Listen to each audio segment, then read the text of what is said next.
কালিৰ ঘটনাটো দুঃখজনক ঘটনা। কাৰণ যি হৈছে মানে আমাৰ ইয়াত পাইপলাইনৰ কাণ্ডটো হয়তো এতিয়া ওলাই পৰিলে যে মানুহে কৰিছে। আৰু এইখিনি যদি কিবা কাৰণত হ'ল হয় আমাৰ বোধহয় গাঁওখনেই জ্বলি গ'ল হয়, এনেকুৱা এটা অৱস্থাত পৰিছিলোঁ।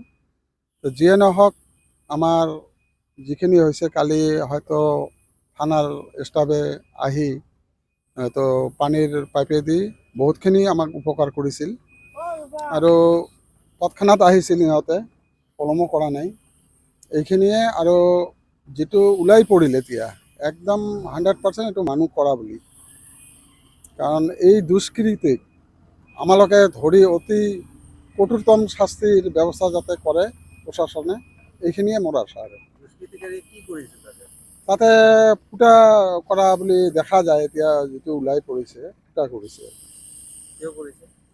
এতিয়া কিয় কৰিলে এইটোতো আমি ক'ব নোৱাৰোঁ। ইহঁতে হয়তো চুৰি কৰাৰ কাৰণেই কৰিছে, এইখিনিয়ে হ'ব। মেৰামতিৰ বাবে ডিপাৰ্টমেণ্টৰ পৰা মানুহ আহিছে, আহি সিহঁতে মেৰামতি কৰি আছে। আৰু মেৰামতি অলপ হয়তো 2-3 ঘণ্টাৰ ভিতৰত মেৰামতিটো হ'ব।